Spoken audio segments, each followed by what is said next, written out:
Hey guys, last week I came up with a concept, a short story for Halloween called The Lighthouse Killer. I liked the idea so much that I wanted to elaborate into something a bit longer with different episodes. I also wanted to set the story in the town I was born, Boston, Massachusetts. I thought the scenery went so well with the story, and I wanted to set it in the 90s, or start it off that way. This story consists of secrets, bullying, covering things up, and of course, revenge. And what horror story wouldn't be complete without a twist? So here it goes.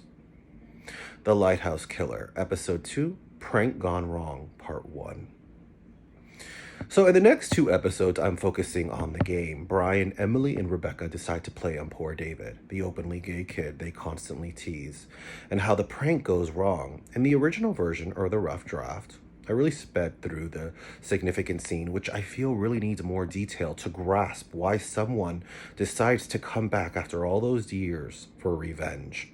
In the last episode, Dean tells his buddies that he can't do the regular with them, hang out at the diner, talk, and have milkshakes because he's got to do something with his dad, and tells Brian that maybe over the weekend he can make it up and make other plans. So he leaves.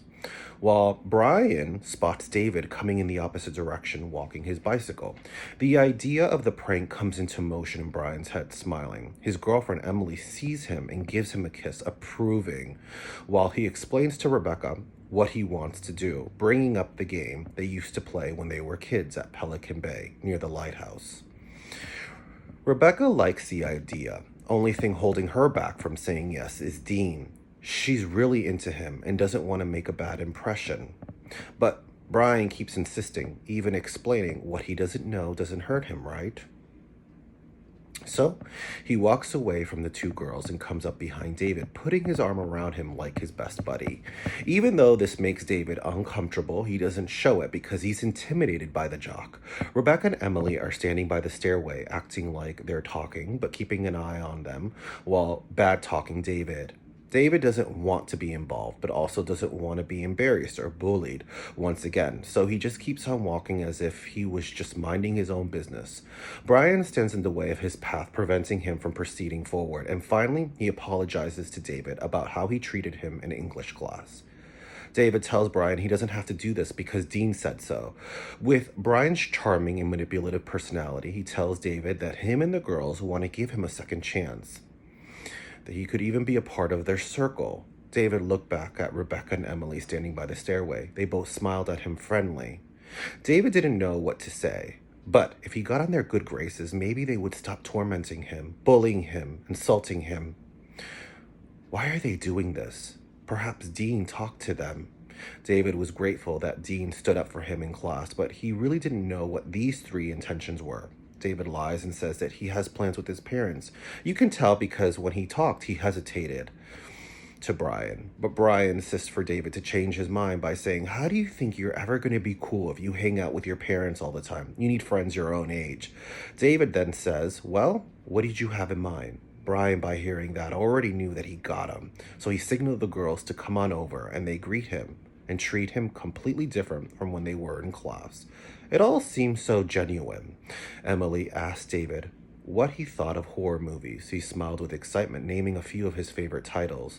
All three of them knew this was actually going to be easier than they thought, since he had a liking for it. So Emily started to tell him about a game Dean, her, Brian, and Rebecca would play when they were younger, and they'd go to Pelican Bay. They came up with a thing called the Lighthouse Killer. David asked if this was a legend or a myth that they heard from somewhere. Emily tells them to hush because Mr. Jacobs was walking by. In the first episode, when the three of them were bullying David in class, the teacher said that he didn't tolerate that, and he was going to have everyone who left stay after class for detention. He tells the kids it seem okay now that he has a lot of things to do. At home, Brian tells the teacher that they worked things out and that David agreed to tutor him, which was just for show. There have been plenty of times when the teacher saw past derogatory comments, the hits, slaps, punches, and didn't do anything because he didn't want to interrupt the class. After Miss Jacobs walked his car and drove out of the school, Rebecca went back to explaining the concept of the game and where it came from, telling David that it was not a legend, that it was just a creation from their minds. David then says, "What are the rules of the game?" Rebecca and Brian looked at each other while Emily said, "We will only explain it to you when we get to the beach." David looked at the three of them and told them again, "Sounds like fun." But he told his parents he would have dinner with them, using his aunt coming from out of town as an excuse. Rebecca tells him that it's a good to be disciplined and to do what he has to do, while Emily says, "But sometimes you gotta take a chance." Brian says, "So what do you think?" The other obstacle is his bicycle. Brian says, "That's not a problem. We'll just put it in the trunk of my car." So finally, David agrees, and the four of them walk to the car, getting ready to head off to Pelican Bay. So stay tuned for the next episode.